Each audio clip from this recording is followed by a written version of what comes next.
chat, man. What it is, how everybody been? I know it's been a long time no see for me. YouTube has been playing with me, gang. I ain't gonna lie. YouTube been playing with they done took my channel and shit for a week. Like I couldn't even upload, couldn't stream, couldn't do nothing. You see, I posted a short to make sure I got my account back. It was a double post. You know what I'm saying? I already posted that short because I couldn't give you no other content. But I'm back with another reaction video. Y'all know I'm on true crime lovers. Love this. Let's get into it. We got lazy mosquitoes. Last photos with ominous backstories. I almost said backshots. Let's get into it.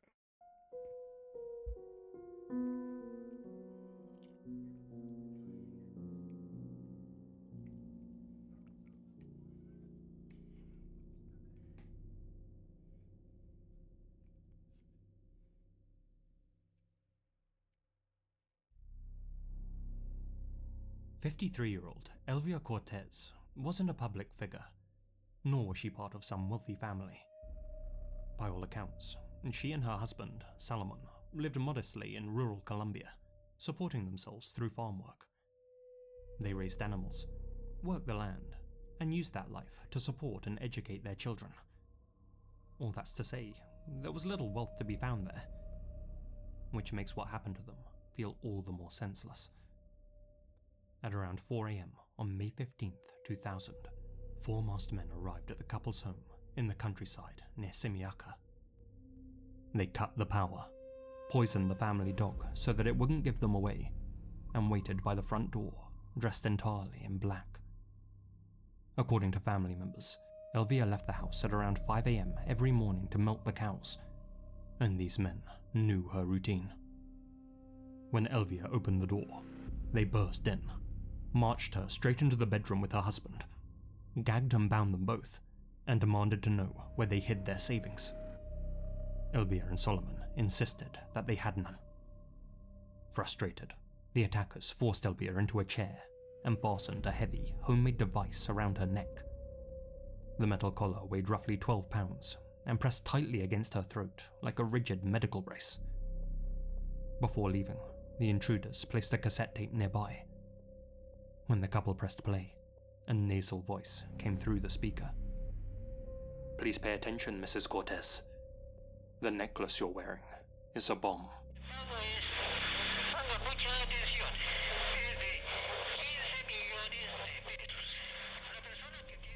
The voice wasn't lying. The collar consisted of 4 PVC tubes, packed with roughly 2 kilograms of dynamite. It had been built so that it couldn't be slipped off. According to the eloquent voice on the tape, Elvia and her husband had until 3 p.m. to gather 15 million pesos, roughly $7,500 at the time. If they succeeded, the men would return and set Elvia free. If they failed, the bomb would be detonated. The tape also warned the couple not to contact the authorities, threatening that if they did, their children would be killed. The voice thanked them for their attention on the matter, and signed off with the ominous name, Talak Nico. With the attackers gone, Elvia and her husband were left facing an impossible decision. Quietly, What type of smart ass nigga do you gotta be to create a fucking neck bomb? find a way to gather the money and hope that the extortionists kept their word, or seek help and risk triggering the device. Elvia opted to call her sister, Maria, who in turn contacted the authorities. The police said that in order to help Elvia, she needed to get somewhere remote, but they were hesitant to transport her somewhere themselves, fearing that the bomb might detonate inside their patrol car. They clearly didn't mind risking the life of a taxi driver though, as they ordered one from the nearby city of Chiquinquirá and had it drive Elvia to a quiet stretch of road. Authorities soon turned up and cordoned off the area. As the morning progressed, family members, curious locals, and television crews gathered nearby to watch the operation unfold.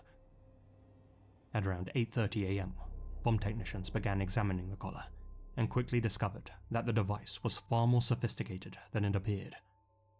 It contained a syringe filled with acid, 6 batteries, a light-sensitive photocell, an electronic control unit, mechanical triggers, and explosive chambers believed to contain RDX.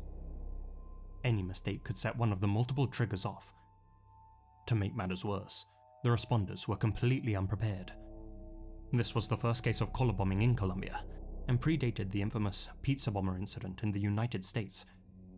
Nobody was sure how to handle the situation.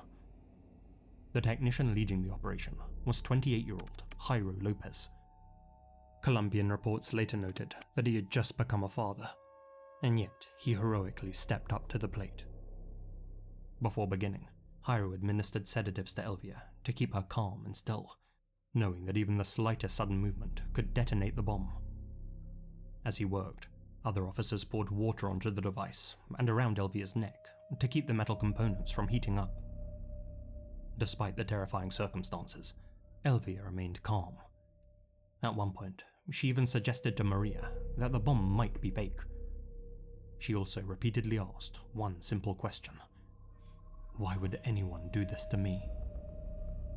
For hours, Jairo worked carefully, cutting wires and dismantling parts of the device piece by piece.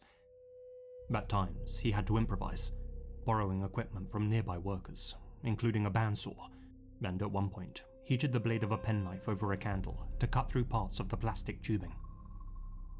By around 10 AM, there were reports that sections of the bomb had already been removed. Despite the horror of the situation, it began to feel as if Elvia might survive. "Don't worry, ma'am," Jairo reportedly told her. "We'll get through this. Then we'll have lunch together." By midday, Elvia was exhausted. By that point, she had spent hours sitting perfectly still. Jairo said that he had dismantled about 70% of the device and had neutralized what appeared to be one of its chemical triggers. In his words, it was only a matter of time until she was free. Delighted, the man overseeing the operation, Commander Fabio Roa, carefully approached Elvia and kissed her on the cheek. He then walked towards the crowd of onlookers and told them that he expected everything to be finished within an hour. Unfortunately, he was right. Just 10 seconds later, the bomb exploded. The commander turned back toward the scene. A ball of grey smoke hung in the air, and several figures were strewn across the ground. Elvia's head and shoulders were gone, obliterated by the blast. Jairo Lopez lay nearby, gravely injured. His left arm had been completely blown off. He was airlifted to a hospital in Bogotá, but died at 2 PM that afternoon. Several others were injured in the explosion, including another technician who lost 3 fingers. The rescue attempt had ended in catastrophe. Needless to say, the incident shocked Colombia. Kidnappings for ransom were tragically common at the time, but the brutality and strangeness of the Necklace of Terror case, as it was dubbed, horrified the country. In the days that followed, investigators searched for those responsible.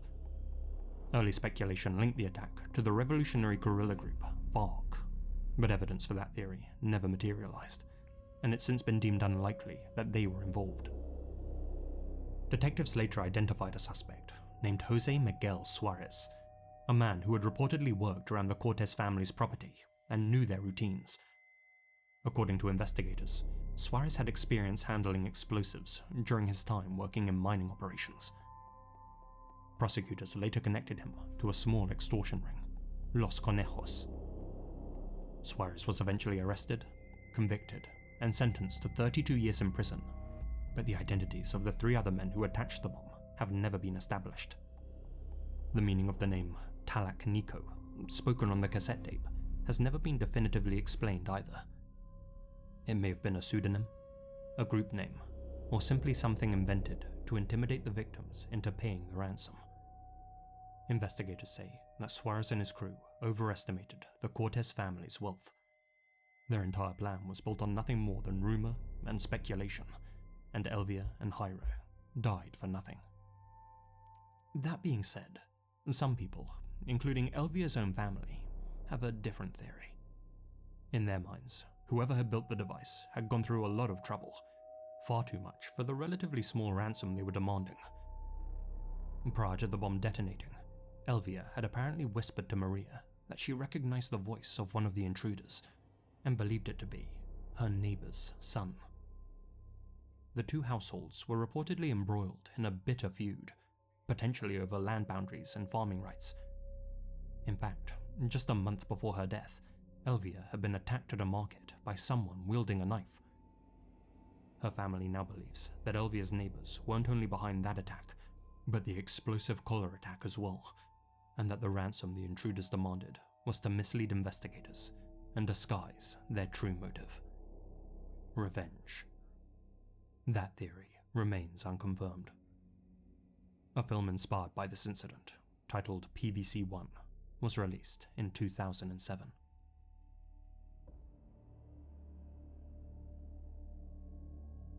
This message is sponsored by Raycon. As we head into spring, it's a good time to shake the...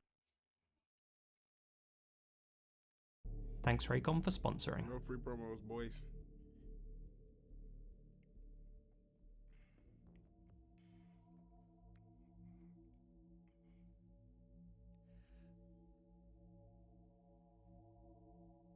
Kirizumi Onsen is a scenic hot spring located deep in the mountains of western Gunma Prefecture, Japan. In the early 20th century, it was a popular summer retreat, known for its cool climate, forested scenery, and mineral springs. By the 1970s, the area had grown quieter, but visitors still came to enjoy the hiking trails and the secluded atmosphere of the mountain resort. One such visitor was 24-year-old Keiko Inoue, an office worker from the nearby city of Isesaki. In August of 1972, she had planned an overnight stay there with her mother and younger brother. At the last minute, however, both of her relatives were forced to cancel.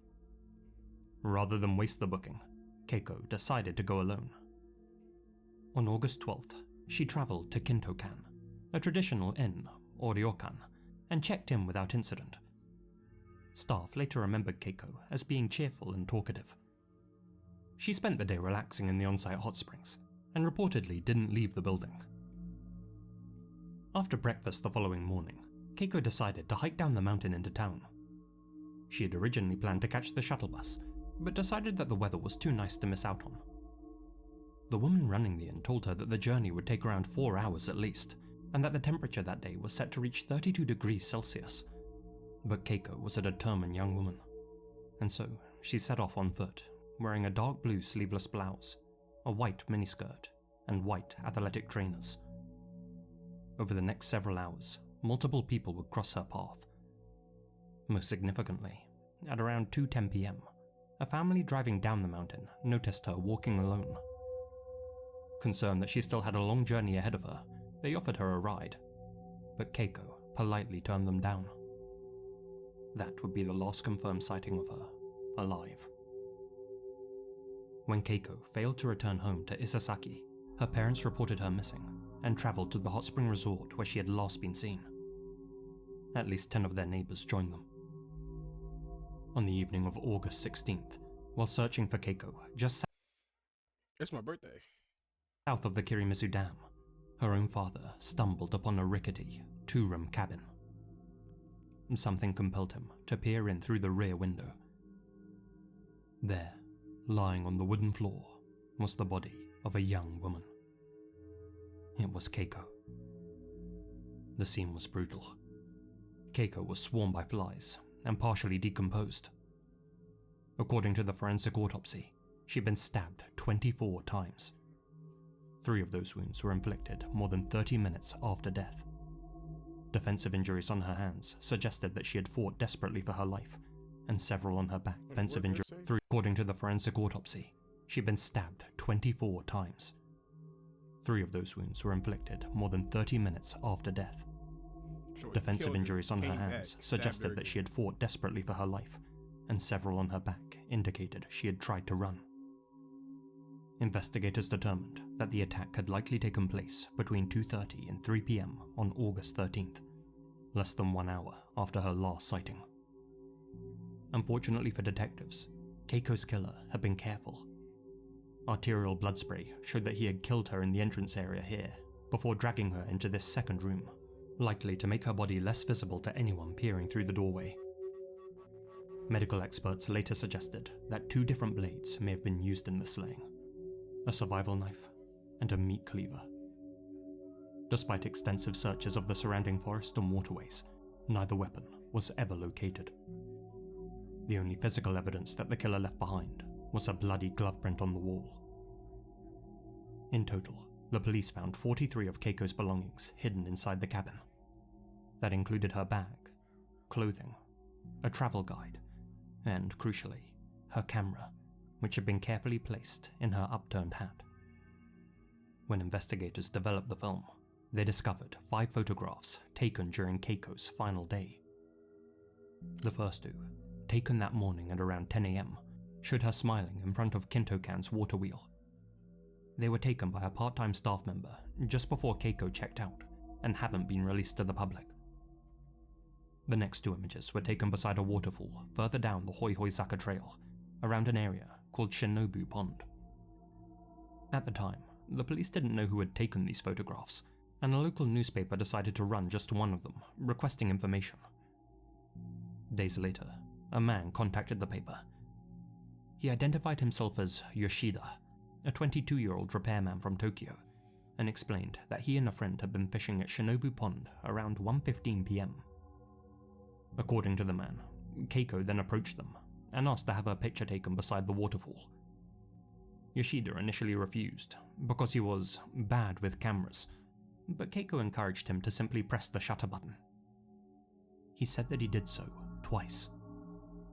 And since the paper only published one of the images, the fact that this man knew that 2 had been taken suggested he really was the photographer. Yoshida promised the reporters that he would go to the police and provide a full statement immediately, but he never did. When investigators attempted to locate him using the name and address which he had provided, they discovered something chilling. It was fake. None of the information was real. The name, address, and workplace which he had given were completely fictitious. To this day, the identity of the man who claimed to have taken Keiko's photographs remains a mystery. Which brings us to the 5th and final image, taken by the Kondo waterfall. Like the first 2 images taken at Kintokan, this photo hasn't been released to the public, though this mock-up featuring an actress is said to be accurate. It shows Keiko standing alone in front of dense vegetation. Those who have seen the original image describe Keiko's expression as unusually serious, her posture stiff, almost tense. It's since been dubbed the spirit photo, since an ominous mist was apparently visible in the bottom of the frame. Investigators believe it was likely taken shortly before her attack. To this day, nobody knows who took it. According to one of Keiko's neighbors and family friends, quote, "When the police returned all of Keiko-chan's belongings, they showed them to me too. Among them was a photograph, said to be the last showing the poor girl, and it was eerie. She was standing there blankly in a bamboo thicket.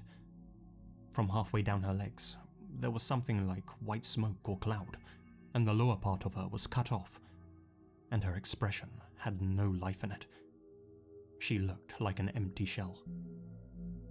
According to others who have seen the photograph, the waterfall was also visible in the background, so this alternative mock-up has also been shared online.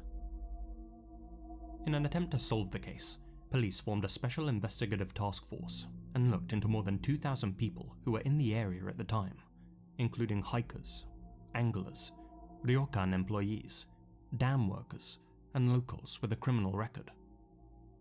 All of them were cleared of suspicion, as were 380 of Keiko's friends, acquaintances, colleagues, and family members. In a desperate bid to solve the case, psychics were even brought in to reveal new leads. And wouldn't you know it, they ended up trying to steal the spotlight, acted possessed, and wasted everyone's time. In 1987, 15 years after the crime, the statute of limitations for murder expired. Today, Keiko's death remains officially unsolved. If a culprit is ever identified, they won't face any repercussions.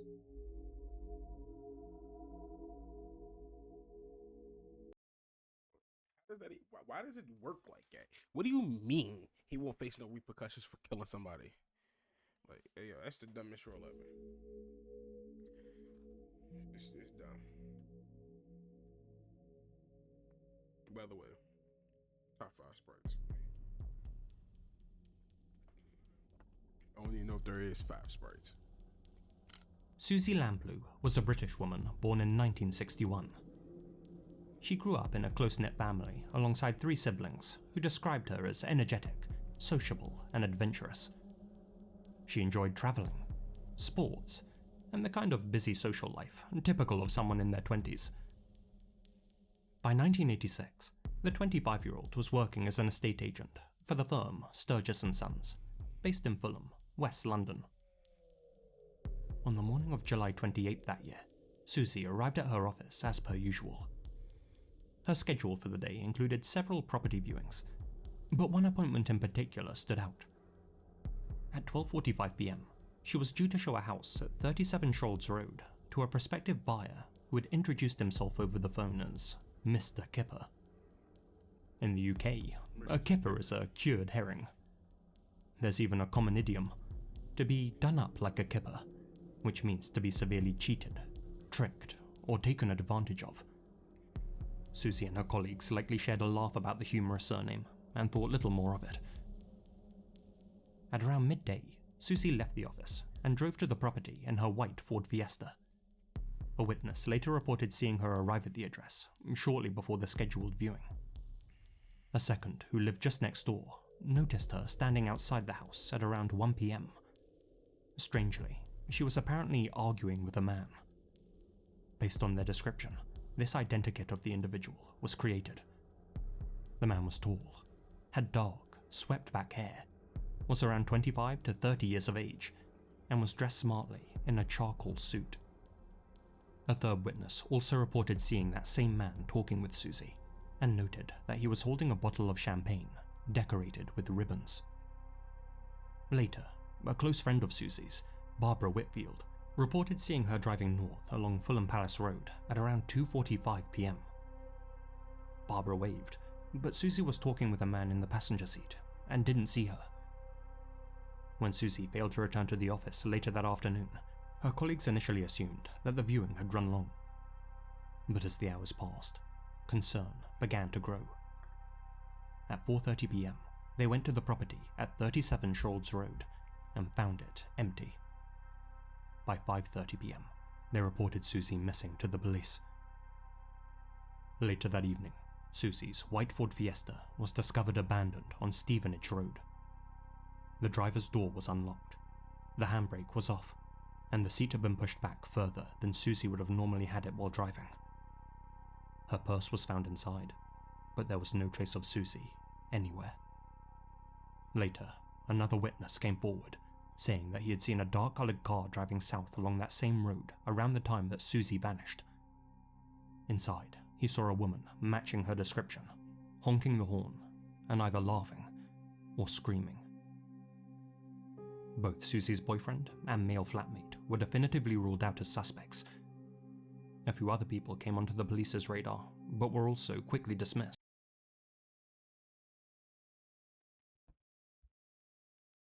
They said he was tall. He's 5'7". I'm 5'8". That's just not tall. One man would eventually emerge as the prime suspect though. A convicted sex offender called John Cannon. Several pieces of circumstantial evidence drew attention to him. In the months leading up to Susie's disappearance, Cannon was being granted day release. When he returned to prison in the evenings, he told the other inmates of a girl he had met at a wine bar, and said that her name was Susu. Susie's co-workers noted that prior to her vanishing, a mysterious admirer had sent a bunch of red roses to the office. Cannon was known to deliver roses to women who he took a shining to. Cannon was released from prison just 3 days before Susie vanished, and had been in the Fulham area at the time.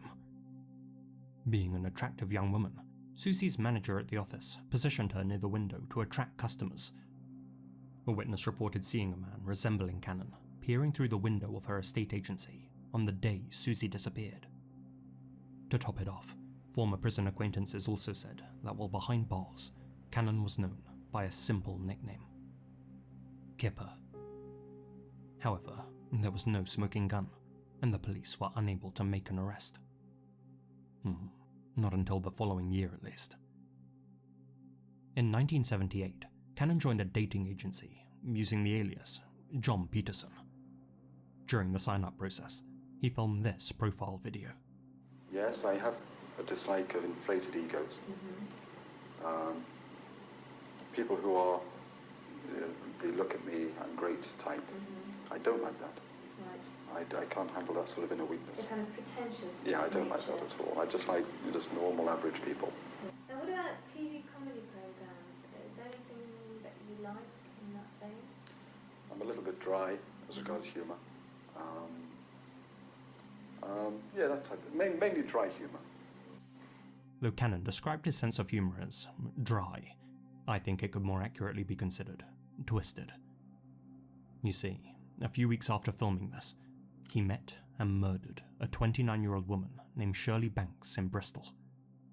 He later dumped her body at a site in the Quantocks known as Dead Woman's Ditch, an ominous name which dates back hundreds of years, and which he no doubt selected on purpose. He was later arrested by police in connection with Shirley's murder. That's fucked up. That's messed up. Whoa, yeah, yo.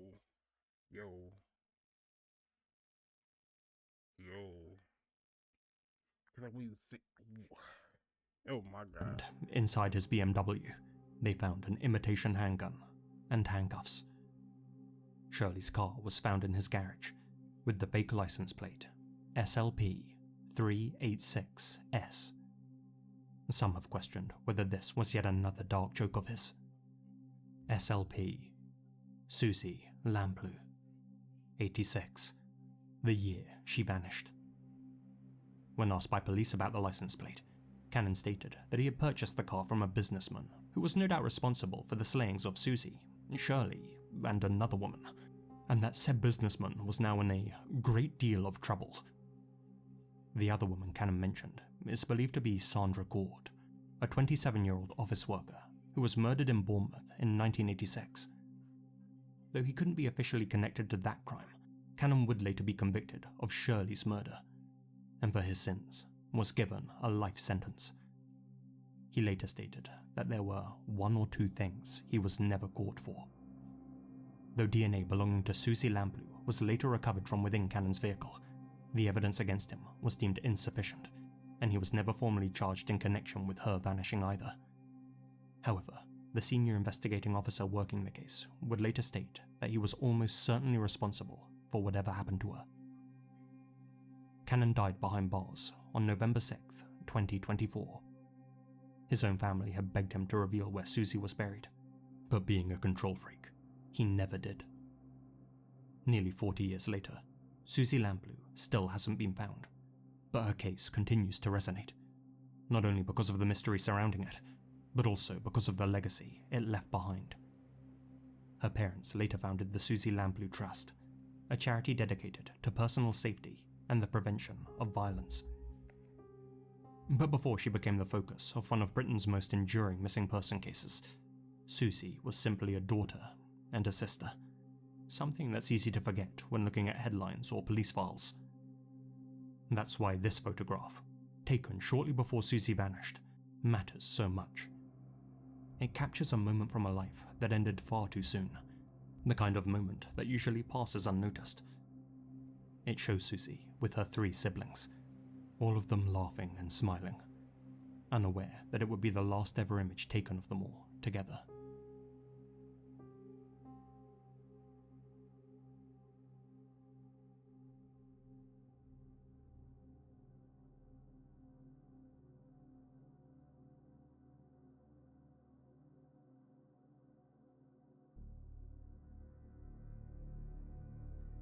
In the summer of 2017, Richard Spotty Spottiswoode and his then girlfriend, Lucy Byrne, took a family trip to Cresswell Towers Caravan Park in Northumberland, England. In the spur of the moment, Richard called his friend and employee, 24-year-old Darren Bonner, and invited him to join them. Darren, who was known to friends as Zippy, worked at a garage owned by Richard, who paid him the princely sum of £25 a day and allowed him to live in a mobile home outside the shop. Behind the scenes, however, Richard was also involved in a large-scale cannabis farming operation and allegedly paid Darren extra money to tend to his farms. But that weekend wasn't about talking business.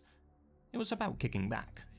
And so, between July 7th and July 9th, the trio spent time drinking, socializing, and enjoying the scenic coastline. At 1:15 AM on July 10th, after all of Richard's family had gone home, the three of them took this selfie in their rented caravan, posing together as friends do, seemingly without a care in the world.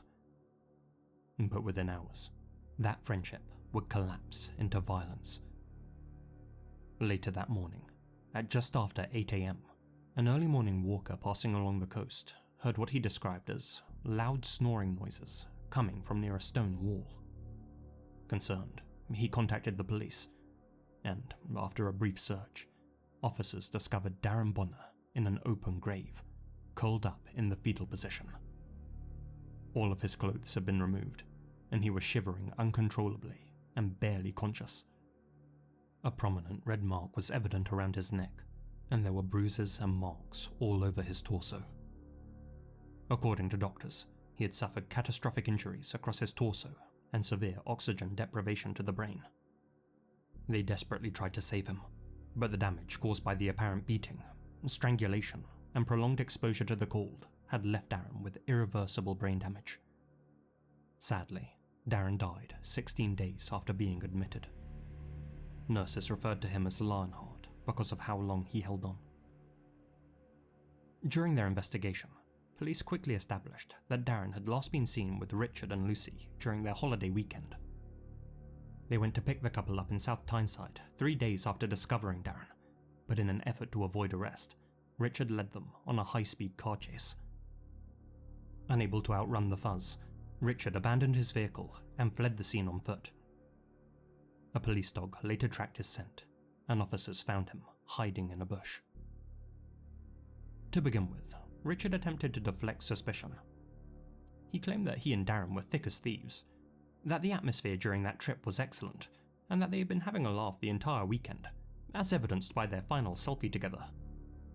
Darren had simply wandered off in the middle of the night, and when Richard awoke, he was gone. In fact, Richard was quite frankly offended that he was even being considered as a suspect, and he made sure to continuously remind detectives of that.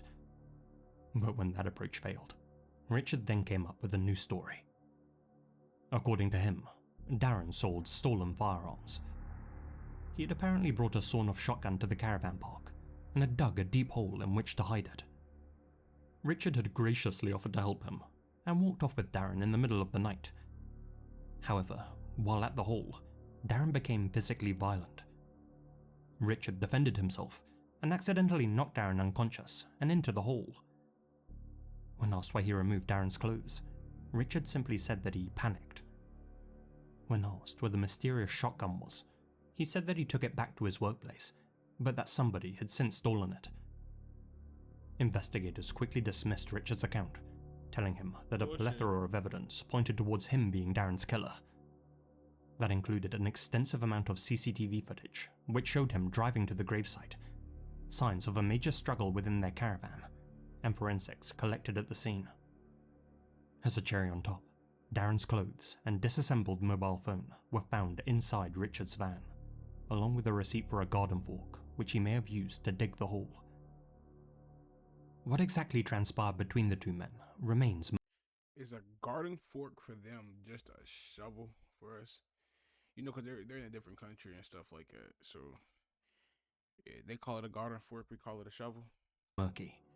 They make shit real bougie wherever in I think it's London or England or whatever. They make shit real bougie over there for no reason. According to prosecutors, though, Richard accused his young employee of spying for a rival drug gang that night and decided to make an example out of him. He then placed Darren in a headlock and strangled him so tightly that the blood vessels in his face burst. Investigators also found evidence that he had struck Darren at least 12 times across the back with a rod-shaped weapon and beat him across his entire body.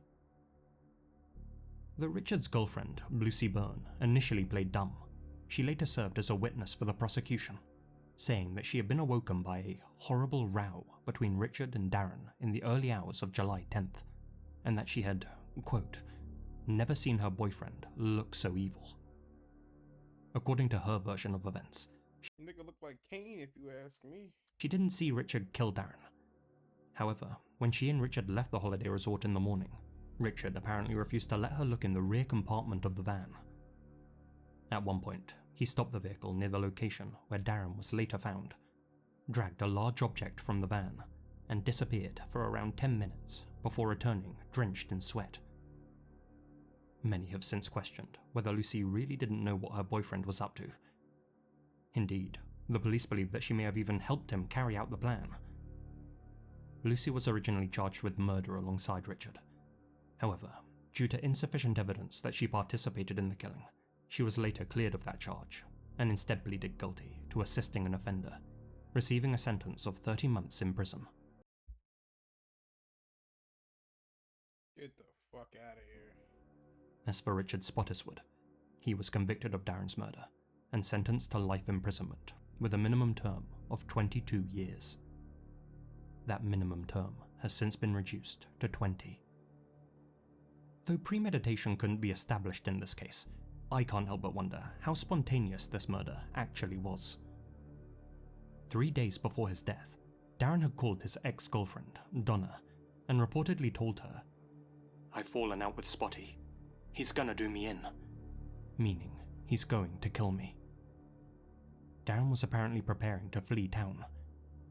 Later that same day, however, Richard picked him up and drove him to the holiday resort. Perhaps Darren thought he had been forgiven for whatever he had done wrong. Perhaps he felt like he had no choice but to go with Richard. According to forensic archaeologists, it would have taken a man of Richard's size around an hour to dig the shallow grave which Darren was found in.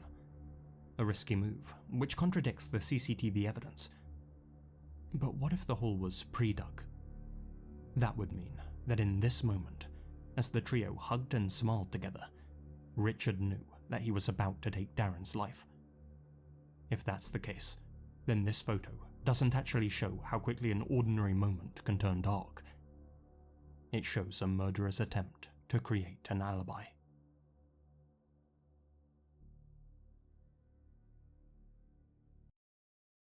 What a shame, bro. What a shame, bro. There's really people out here like this, and things of that.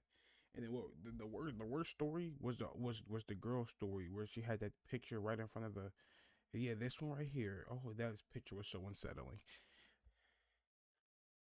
But yeah, if y'all want more, just let me know. Drop a comment, drop a like. Yeah.